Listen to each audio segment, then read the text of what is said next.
Horizon hospital विश्व स्तरीय multi speciality hospital अब रायपुर के हृदय स्थल में उपलब्ध। जटिल ऑपरेशन, क्रिटिकल केयर व आधुनिक इमरजेंसी सेवाएं, आपकी हर बीमारी का संपूर्ण इलाज। Horizon hospital, जलविहार colony, Katotala, Raipur.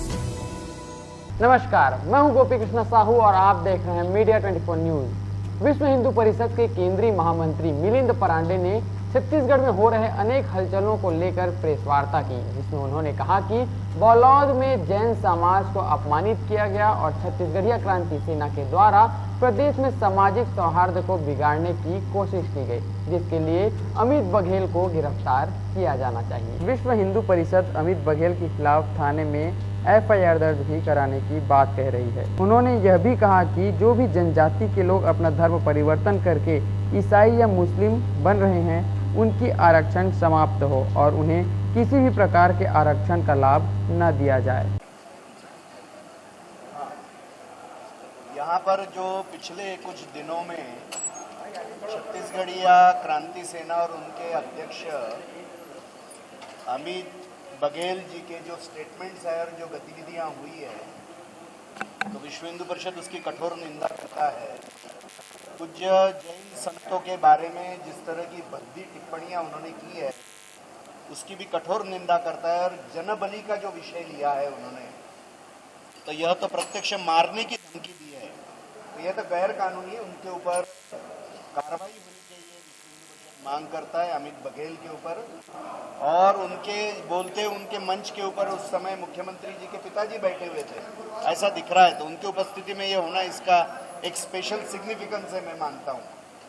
और जो गुंडरदेही और अन्य गांवों में जो हमले हुए हैं, 1 मई को भी हमले हुए, तो उन हमलों में पुलिस की उपस्थिति में ये हमले हुए हैं और तलवार रॉड ऐसा लेकर लोगों के ऊपर हमले हुए, सर फूटे, हाथ पैर टूटे हैं, ये सारी बातें हुई है।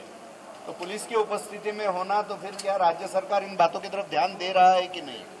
और इसलिए ऐसे कानून हाथ में लेने वाले, संतों को धमकी देने वाले ऐसे सभी लोगों के ऊपर कठोरतम कार्रवाई होनी चाहिए, केसेस दर्ज होनी चाहिए, गिरफ्तारियां होनी चाहिए। विश्व हिंदू परिषद ये मांग करती है कि ऐसे सारे संतों के जीवन की रक्षा के लिए उनकी चिंता करनी चाहिए राज्य सरकार ने, और मंदिरों और मठों की भी रक्षा के बारे में सोचना चाहिए, क्योंकि इस तरह की धमकियां दी जा रही है। दूसरी बात जो विश्व हिंदू परिषद मांग करती है कि जो लोग इसमें जख्मी हुए, घायल हुए, जिनका नुकसान हुआ है, उन सभी को राज्य सरकार ने नुकसान भरपाई करनी चाहिए, उसका मुआवजा देना चाहिए व्यवस्थित, और जो जख्मी है उनकी चिंता भी करनी चाहिए। तीसरी बात जो हम यहाँ पर मांग कर रहे हैं कि जो जनजातीय समाज ईसाई या मुसलमान बन गया है, तो ऐसे ईसाई या मुसलमान बने हुए जनजातीय समाज का आरक्षण की सुविधा रद्द करनी चाहिए, उनकी डीलिस्टिंग करना चाहिए। संविधान दत्त आरक्षण जनजातीय समाज जो ईसाई या मुसलमान नहीं बना है, उसी को मिलना चाहिए। आप कार्रवाई की मांग कर रहे हैं, यदि कार्यवाही नहीं होगी तो आगे की रणनीति क्या है? हम FIR पहले दर्ज कराने का प्रयत्न कर रहे हैं, समाज में इसके लिए जागरण करेंगे। पुलिस स्टेशन में नहीं होता है तो कोर्ट में जाके करेंगे, यहाँ नहीं होगा तो देश भर करेंगे।